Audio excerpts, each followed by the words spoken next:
अस्सलाम वालेकुम, मैं हूं एस्ट्रोलॉजर बिलाल शफी। आप सब खैरियत के साथ हैं। आज मैं आपको बताऊंगा ईयरली हॉरोस्कोप एरीज से लेके पाइसेस तक का। सबसे पहले मैं आपको ये बताता चलूं कि मैंने अक्सर सोशल मीडिया पे ऐसे पोस्ट देखी हैं, ऐसी चीज़ें देखी हैं जहाँ पे लिखा हुआ होता है कि ये साल पैसों से भरा हुआ आने वाला है या अपने नाम पर लकी स्टोन पहले। सबसे पहले मैं आपको ये बताता चलूं कि हर इंसान की पैदाइश का जब जायचा होता है वो एक अपना उसका पर्सनल बर्थ चार्ट होता है, इसको पैदाइशी जायचा कहते हैं। हर इंसान का लाइफ स्टाइल एक अलग होता है, उसकी हेल्थ, उसका एजुकेशन, उसके रिलेशन, हर चीज मतलब उसकी एक अलग अलग मामला की होती है। और ये जो ऑल ओवर मैं बात कर रहा हूँ एरीज से लेके पाइसेस तक का, ये नॉर्मल होता है। जैसे कि एरीज वालों का ये हफ्ता ऐसा रहेगा, तो ये सन साइन है। इसको पर्सनल बर्थ चार्ट को मैं इसको नहीं कहूंगा कि आप इसको पर्सनल बर्थ चार्ट समझे, ये नॉर्मल उसमें है, ठीक है। और जैसे मैं आपको खास समझाने की कोशिश करूं, जैसे ये पिछले 3 साल, जो तकरीबन 3 साल सैटर्न 10th हाउस में रहा था, मतलब कैप्रिकॉर्न में रहा था, तो कोरोना के मामलात या सैलाब इतने तबाहकारियां मचाई हैं, या लोगों की जॉब्स गई हैं, लॉकडाउन लगा और हेल्थ इशू बहुत ज़्यादा हुए, और मतलब रिलेशन में बहुत ज़्यादा ब्रेकअप्स हुए। इसमें बहुत ज़्यादा चीज़ों में इकोनॉमिकली भी, मेंटली भी और हेल्थ के मामला में भी बहुत सारी चीज़ों को लॉसेस की तरफ लेकर गया, क्योंकि सैटर्न 10th हाउस में कैप्रिकॉर्न में चल रही है। इसका बहुत, एक तो सबसे बड़ी बात सब ये समझे कि सैटर्न नेचर वाइज बहुत ज़्यादा एग्रेसिव, सॉरी, एक स्ट्रिक्ट टीचर है। इसकी नेचर में बहुत ज़्यादा सख्ती है, इसकी पनिशमेंट बहुत हार्ड होती है, और गलती को ये छोड़ता नहीं है। मतलब जो जिसने गलती की होती है उसमें ये पकड़ में आता है, और लंबी डिजीज देना, लंबी बीमारियां देना, उदास रहना, और एक दबाव से रहना, इकोनॉमिकली कमजोर करना। मगर अगर किसी के जायचे में यही सैटर्न अगर बहुत अच्छा बैठा हुआ हो, तो यही सैटर्न बहुत ज्यादा ऊंचाइयों की तरफ लेके जाता है। प्रॉस्पेरिटी, हेल्थ, नेम, फेम और रिलेशन, फैमिली लाइफ, हर चीज बहुत अच्छी होती है। मैं अक्सर वीडियोस में ये कहता हूँ। तो अपने पर्सनल बर्थ चार्ट में आपके किधर बैठा हुआ है ये एक अलग बात है, मगर जो सैटर्न चला है, जो पिछले तकरीबन 3 साल रहा है, वैसे तो खैर मैं ईयरली वीडियो बना रहा हूँ, मगर ये जो पिछले 3 साल रहा है, ये बहुत ज्यादा, जिसे कहते हैं ना कि एक भारी फेज था, बहुत ज्यादा दबाव कुन फेज था। और आप ये देखें कि गवर्नमेंट के मामलात में भी बहुत ज्यादा ये इन्हीं 3 सालों में हलचल मची है। एक हर चीज को हिलाया है इसने, मतलब छोड़ा नहीं है। खैर, गुड न्यूज ये है कि 17 जनवरी को सैटर्न 2023, 17 जनवरी को ये सैटर्न ट्रांजिट मूव कर रहा है। ये तकरीबन एरीज से लेके पाइसेस तक के लिए, सबके लिए बहुत ज्यादा प्लानिटरी पोजीशन चेंज हो रही है, तो हर तरह से एक अलग अलग मामलात में फर्क आएगा। बाकी मैं अपनी वीडियो शुरू करता हूँ।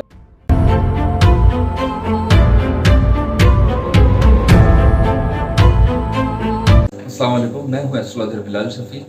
सबसे पहले तो नया साल शुरू हो गया है, बहुत बहुत मुबारक हो 2023 आप लोगों के लिए, मुझ समेत सबके लिए बहुत खुशियों भरा, बहुत पुरसुकून और हर तरह से खुशियों भरा ये साल साबित हो, और मेरी दुआ है ये।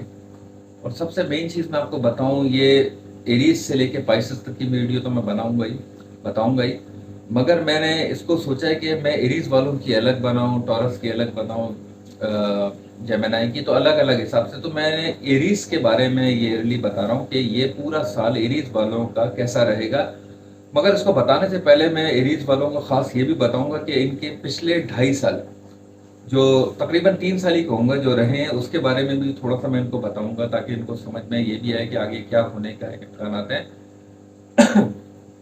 सबसे पहले ये देखें कि एरीज का जो एरीज वालों के साथ जो प्रॉब्लम रही है, वो सबसे पहले मैं खास ये बताऊंगा कि इनकी प्रोफेशनल लाइफ को लेके, इनके हेल्थ को लेके, इनकी वालदा की हेल्थ को लेकर बहुत सारी चीज़ों में ये एक इंटरनली डिप्रेशन में रहे हैं, क्योंकि सैटर्न जो इनके 10वें और 11वें घर का मालिक है, वो इनके 10वें घर में चल रहा था एरीज वालों के। तो इसकी वजह से एक स्ट्रिक्ट टीचर है, एक सख्ती और खुशियों के घर को भी देख रहा था। एक समझ लें कि इसकी नेचर ही थोड़ी सी जरा एक डिप्रेस और एक हार्ड है, तो खुशियों में भी इनके, जिसे कहते हैं ना कि बेसुकूनी से रही होगी एरीज वालों को। तो वालदा की हेल्थ में बहुत ज़्यादा प्रॉब्लम दिया होगा, वालदा की लोअर लेग्स में बहुत ज़्यादा पेन रहा होगा, एक घरेलू तौर घर में भी एक बेसुकूनी और एक डलनेस की कैफियत रही होगी इन 3 सालों में। और ये आपकी कन्वेंस के भी लिए भी इतना अच्छा नहीं था, क्योंकि चौथा घर कन्वेंस का भी होता है, तो मतलब जो मेन एरियाज को जो उसने ग्रिप करके रखा हुआ था, बहुत ज्यादा आप एक जिसे कहते हैं ना कि चाहकर भी कुछ नहीं कर पा रहे थे इन 3 सालों में, इकोनॉमिकली, प्रोफेशनली, रिलेशन के मामला में हर तरह से इसने रोक के रखा हुआ था। और दूसरी बात, जुपिटर जो इनके फेवर का प्लैनेट है वो भी वीक चल रहा है एरीज वालों का। तो ये एक जिसे कहते हैं ना कि एक सपोर्ट होती है कि एक होता है फायदे का, एक होता है नुकसान का। जो बेनिफिक प्लैनेट है, आपके फायदे का जो प्लैनेट है वो भी कमजोर चल रहा है, और जो एक एनिमी प्लैनेट का जो जिसे कहते हैं कि राइचे का जो एरीज का एक भारी प्लैनेट है, वो अपनी पुरजोर पोजीशन में चल रहा है। तो एरीज वालों को बहुत ज्यादा ग्रिप जिसे कहते हैं ना कि बहुत ज्यादा टाइट करके रखा हुआ था। खैर गुड न्यूज ये है कि 17 जनवरी 2023 को एरीज वालों का जो सैटर्न की ट्रांजिट मूव हो रहा है, सबसे पहले मैं आपको यहां से बताना शुरू करूं, ये आप लोगों के लिए बहुत ज्यादा गुड न्यूज रहेगी। मतलब ये ईयर आपके लिए, ये ईयर नहीं मतलब अगले 2.5 साल आप लोगों के लिए बहुत ज्यादा फायदे के, बहुत जबरदस्त आपके आने वाले हैं। आपके हेल्थ के मामला बहुत अच्छे होते हुए नजर आ रहे हैं, आपके रिलेशन के मामला बहुत ज्यादा बेहतर होते हुए नजर आ रहे हैं, आपके पार्टनर के मामला, अगर आपकी शादी हुई भी है तो पार्टनरशिप के मामला बहुत ज्यादा बेहतर होते हुए नजर आ रहे हैं, चाहे वो बिजनेस के हो, चाहे वो लाइफ पार्टनर हो। और सबसे मेन चीज मैं आपको बताऊं, आप अगर कोई नया काम करना चाह रहे हैं तो मैं आपको ये एक मशवरा दूंगा कि कोशिश करें कि 17 या 18 जनवरी की बात करें। और अगर इससे भी कोई मतलब आपकी कोई बहुत बड़ी, अगर जैसे इन्वेस्टमेंट कह लें या कोई बड़ी प्रॉपर्टी की लेन देन करना चाह रहे हैं, तो मैं आपको ये कहूंगा कि अप्रैल के बाद अगर करें तो बहुत अच्छा रहेगा। मगर 17 जनवरी के बाद आपके कोई नए काम, कोई नए प्रोजेक्ट्स, कोई नए लोगों के साथ आपकी कम्युनिकेशन हो सकती है, क्योंकि ये इसका फेस चेंज हो रहा है। और आपको एक जो डलनेस आपके ऊपर रही है, आपकी वालदा के ऊपर, जो मैंने शुरू में कहा था, आपके प्रोफेशनल मामलात में, आपके बिजनेस के मामलात में, वो सारी चीजें बेहतरी की तरफ होती हुई मुझे नजर आ रही है। तो ये आपका 17 जनवरी के बाद जो ट्रांजिट मूव हो रहा है सैटर्न का, ये बेइंतहा शानदार रहेगा। एक चीज को मैं खास तौर पे बताऊंगा, अगर एरीज के अगर कोई बच्चे हैं, जैसे छोटे हैं, जो स्कूल या कॉलेज, जो भी यूनिवर्सिटी जाते हैं, उनको अपनी तालीमी मामलात में बहुत ज्यादा फोकस करने की जरूरत है। यहाँ पे ये क्योंकि 5वें घर को देखेगा तो तालीमी मामलात में थोड़ा कमजोर करता है ये। और दूसरा मैं ये कहूंगा कि जिसे कहते हैं कि मोहब्बत के मामलात में कहीं किसी के साथ थोड़ा रोमांटिक हो जाना, कुछ रोमांटिक नेचर को भी बढ़ाता है। जब 11वें घर में आएगा, सारी बात है, अपने असरात तो ये देगा, जब क्योंकि 11वें घर में आएगा तो 5वें घर को देखेगा तो अपने असरात तो देगा ये। तो एरीज वालों को मैं ये कहूंगा कि जनवरी के बाद से आपकी बहुत सारी चीजें मुझे नई होती भी नजर आ रही हैं, बहुत सारे आप कोई नए प्रोजेक्ट्स कर सकते हैं। आप हो सकता है कोई अगर मुल्क से बाहर जाना चाह रहे हैं या वापस आना चाह रहे हैं, तो ये ईयर आपके लिए बेइंतहा बेनिफिट साबित होगा। और अगर आप कोई रिश्ते की तलाश में है, या एरीज वाले वो लोग जिनकी उम्र थोड़ी बढ़ गई है और उनकी शादी नहीं हो पा रही है, तो वो इस फेज में 2.5 सालों में होने के काफी हद तक इम्कानात हैं। एक आसान लफ्जों में आपको मैं समझाऊं, एक डिप्रेशन का जोर टूटेगा एरीज वालों का। सबसे पहली चीज मैं आपको बताऊंगा, ये 17 के बाद से इनका ये जैसे ही सैटर्न ट्रांजिट मूव करेगा तो आपका डिप्रेशन का जोर टूटेगा। जिन जिन चीजों की वजह से आप डिप्रेस हैं, वो सारी चीजें या तो सॉल्व हो जाएंगी, या वो आपके रास्ते से हट जाएंगी।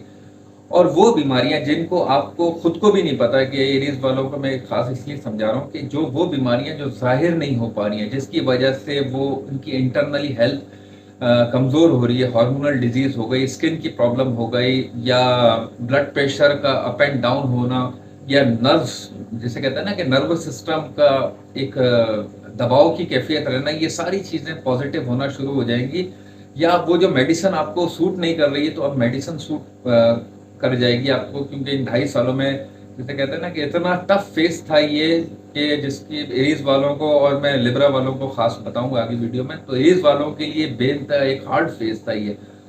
और जुपिटर भी जो ट्रांजिट मूव कर रहा है अप्रैल के बाद, तो आप लोगों के लिए बेनते अच्छा, आपके वालिद की हेल्थ बेहतर होना शुरू हो जाएगी। आपकी वालिद और वालदा, मतलब मैं क्योंकि सैटर्न 10th हाउस से निकलेगा, जो आपकी वालदा इन 3 सालों में स्ट्रेस पोजीशन में रही हैं, उनकी हेल्थ में बेहतरी आएगी। और 9वें घर में जब ये जुपिटर आएगा एरीज वालों के लिए, तो आपके वालिद की हेल्थ उनके लिए बहुत ज्यादा बेहतर रहेगा। और एक और खास मैं एक चीज ये बताऊं आपको, 1 मिनट, ये इसको भी जरा साथ साथ देख लें। देखिए एस्ट्रोलॉजी में है क्या, एस्ट्रोलॉजी में जो मेन प्लैनेट्स हैं वो हैं सैटर्न, जुपिटर, राहु, केतु। जिनको हम ईयरली भी काउंट करते हैं, जिनको हम लंबी जिसको प्रिडिक्शन देनी होती है ना, उनके लिए होता है। बाकी जो प्लैनेट्स होते हैं, कोई 1.5 महीने, कोई 24 दिन, मतलब कहने का मकसद ये है कि जो मेन प्लैनेट्स हैं, अभी एरीज वालों का जो सबसे मेन प्लैनेट वो जो सैटर्न है, जिसकी वजह से वो प्रॉब्लम में थे और चल रहे हैं, वो सारी चीजें आप लोगों की सॉल्व होती हुई नजर आ रही हैं। और जुपिटर के ट्रांजिट मूव होने के बाद आपके वालिद की हेल्थ में खासतौर पे बेहतरी आएगी, कि आपकी कम्युनिकेशन स्किल्स अच्छी हो जाएगी। कोई हो सकता है आप छोटे सफर करें या बैरून मुल्क जाना चाहें, तो इस टाइप की चीजें आपके सफर के मामला भी मुझे बेहतर होते हुए नजर आ रहे हैं। आपकी पर्सनैलिटी में निखार आएगा। और एक और चीज मैं आपको बताऊं खास, आपका थोड़ा सा एरीज वालों को मैं ये कहूंगा कि अपने वजन का ख्याल रखिएगा। वजन बढ़ने के भी कुछ ये साल आपका वजन बढ़ा सकता है, क्योंकि जब जुपिटर ट्रांजिट मूव करता है, लगन पर आता है, एरीज वालों के लगन पर आ जाएगा, फर्स्ट हाउस में आ जाएगा, तो वजन को थोड़ा बढ़ाता है। आपके वजन बढ़ेगा, आपकी शादी के मामला में, यानी कि जो चीजें आपकी खराब हुई नहीं, उन सब चीजों को सबसे पहले वो आके सही करेगा। तो जनवरी के बाद से आपके नए प्रोजेक्ट्स, नई चीजें होने का और उसका जो रिजल्ट है, यानी कि उसके जो फायदे हैं, वो इंशाल्लाह ताला आपको अप्रैल के बाद से होते हुए नजर आएंगे। और मैं खास आपको एक और चीज बताऊं, अपने एरीज वालों को मैं बोलूंगा कि अपनी नजर जरूर उतारें, क्योंकि सैटर्न जब 4th हाउस 10th हाउस में बैठा हुआ होता है, तो एक नजर सी, ये कहते हैं ना कि एक नजरे बद टाइप की लग जाना, तो वो एक नजरे बद अक्सर ऐसा देखा गया है कि कैप्रिकॉर्न में जब सैटर्न होता है तो नजरें बद बहुत ज्यादा लगती है। तो एरीज वालों को मैं कहूंगा कि अपनी नजर जरूर उतारें, ये साल शुरू हो गया है आपका। और नजर उतारने के लिए आप 21 मरतबा सूरह फलक भी पढ़कर पानी में दम करके पी सकते हैं, अव्वल आखिर दुरूद शरीफ। और अपने जो भी नए काम है, अब अपनी की शुरुआत जो है इंशाल्लाह ताला 17 जनवरी के बाद करेंगे, तो आप लोगों के लिए बहुत ज्यादा बेहतर रहेगा। बाकी अगर आपको मेरी वीडियो पसंद आई है तो प्लीज़ चैनल को सब्सक्राइब करें, बेल आइकन का बटन दबाएं। और अगर आपको अपने बारे में कुछ पूछना है तो डिस्क्रिप्शन पे जाकर आप लिंक पे क्लिक कर सकते हैं, ताकि आपको पता चले। Thank you very much. अल्लाह हाफिज़।